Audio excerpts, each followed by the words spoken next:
ASINYA banyak nggak sih? Kok ASINYA kamu dikit? Kalau aku dulu begitu lahiran, ASIku langsung banyak banget. Ucapan-ucapan itu akan menjadi doktrin di otaknya si ibu yang baru melahirkan itu. Dan si ibunya yang baru melahirkan itu dia akan merasa down. Hai semuanya, Assalamualaikum. Balik lagi di channel Bidan Isna, obrolan kesehatan kita semua. Di video kali ini aku mau ngebahas bagaimana caranya memperbanyak ASI. Nah, bagi kamu yang saat ini baru aja melahirkan, selamat ya, sudah menjadi ibu baru. Pasti senang rasanya ngerawat baby baru, lucu. Meskipun ya capek-capek, malam harus begadang, mata sampai kayak mata panda gitu kan. Tetapi pasti kamu ngerasa bahagia. Nah, bagaimana caranya memperbanyak ASI? Tonton video ini sampai habis. Jangan lupa untuk di-subscribe ya. Terima kasih. Oke, kita langsung aja bahas. Jadi, cara memperbanyak ASI itu sebenarnya simple banget. Kunci yang pertama adalah memberikan ASI kita secepat mungkin setelah persalinan. Nah, bagi kamu yang persalinannya normal, itu bisa langsung dikasih ASI kayak gitu. Tetapi memang ada beberapa ibu-ibu yang melahirkan secara SC dan bayinya harus masuk ke NICU dulu, mungkin agak terlambat memberikan ASInya. Tetapi pokoknya kunci yang pertama adalah semakin cepat kita memberikan ASI, akan semakin cepat pula ASI kita keluar. Nah, terus yang kedua, sering-sering memberikan ASI. Kalau misalkan kita sering-sering memberikan ASI itu Bun, akan terjadi reaksi di dalam tubuh kita. Reaksinya itu panjang banget pokoknya, susah kalau dijelasin karena itu teori banget. Intinya, apabila kita semakin sering menyusukan bayi kita, refleks hisapan bayi itu akan merangsang tubuh kita untuk mengeluarkan hormon prolaktin. Nah, hormon inilah yang bisa memperlancar ASI kita. Produksi ASI kita juga akan semakin banyak dan semakin lancar. Nah, kemudian yang ketiga nih, banyak makan makanan sayur-sayuran yang bisa mendorong tubuh kita memproduksi ASI semakin banyak. Contohnya, yang pertama yang paling terkenal itu daun katu.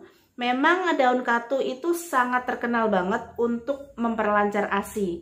Tetapi kita nggak boleh juga terlalu kaku harus daun katu gitu yang dimakan sama ibu nifas atau ibu yang baru saja melahirkan. Bisa juga dengan sayur-sayuran lainnya, bisa dengan bayam, bisa dengan kangkung, bisa dengan kacang panjang, bisa dengan wortel, dan sayur-sayuran hijau lainnya. Karena pada intinya pada sayuran hijau itu mengandung banyak vitamin yang diperlukan oleh tubuh kita untuk memproduksi ASI. Boleh juga dengan sayur jantung pisang, boleh, nggak masalah. Semua itu makanan yang baik untuk tubuh kita. Lalu yang keempat, hindari stres. Yang keempat inilah yang paling sering banget terlewatkan. Stresnya ibu melahirkan itu berbeda dengan stresnya orang yang banyak pikiran. Karena begitu seorang ibu melahirkan itu hormon-hormonnya langsung down. Yang tadinya pas kehamilan itu hormon progesteronnya tinggi, hormon estrogennya juga tinggi. Terus begitu dia melahirkan, hormon-hormon itu akan langsung turun, akan langsung anjlok. Proses naik turunnya hormon inilah membuat seorang wanita yang baru aja melahirkan ini pasti akan mengalami postpartum blues atau kayak misalkan gangguan psikologis kayak gitu. Meskipun ada yang ringan, ada yang sedang, dan ada yang berat. Tergantung juga pada si ibunya dan juga pada lingkungan sekitarnya. Pada prinsipnya, seorang wanita yang baru saja melahirkan pasti akan mengalami masa-masa itu. Nggak usah yang kayak depresi banget deh. Aku aja begitu habis melahirkan juga memiliki kesetresan tersendiri. Sampai ketika anakku nangis itu aku kayak ngerasa, ih kok nangis terus sih? Ih ngerasa terganggu banget kayak gitu. Terus sampai ketika anakku nangis itu aku hanya diem aja ngelihatin kayak gitu. Baru ketika suami aku bilang si baby nangis kayak gitu, nah baru sadar kayak gitu. Jadi setiap ibu melahirkan itu pasti mengalami postpartum blues. Hanya saja tingkatannya berbeda-beda. Ada yang sangat ringan, ada yang sedang, ada yang berat sekali. Nah, disinilah peran penting dari suami dan keluarga. Suami yang lebih mengerti, yang lebih perhatian, kayak gitu. Terus juga dengan lingkungan sekitar, mertua, orang tua, ataupun tetangga, kayak gitu. Nah, kalau misalkan kita lagi nengok bayi, terus si ibu ini lagi netei, jangan pernah ucapkan, asinya banyak gak sih? Kok asinya kamu dikit? Kalau aku dulu begitu lahiran asiku langsung banyak banget, kayak gitu. Jangan pernah ucapkan seperti itu ya. Karena ucapan-ucapan itu akan menjadi doktrin di otaknya si ibu yang baru melahirkan itu. Dan si ibunya yang baru melahirkan itu dia akan merasa down. Itu juga yang aku alamin. Kebetulan ASI aku itu dulu juga dikit. Begitu lahiran ASI aku itu nggak langsung banyak banget kayak gitu.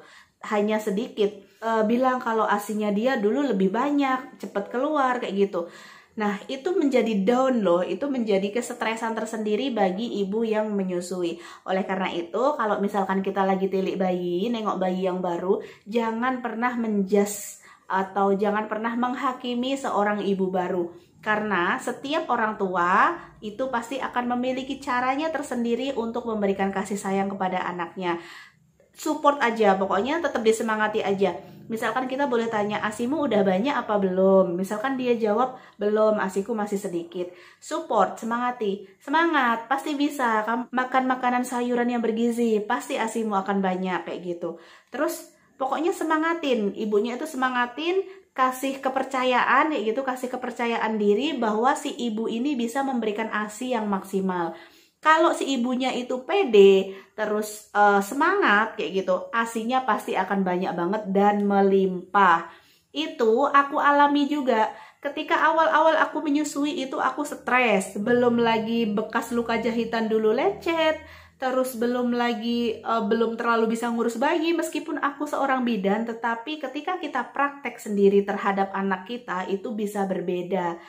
Kadang-kadang teori yang kita dapatkan itu bisa ngeblank kayak gitu. Jadi aku juga sama seperti wanita yang pada umumnya kayak gitu. Nah, disitulah peran penting suami, keluarga, tetangga, dan semuanya.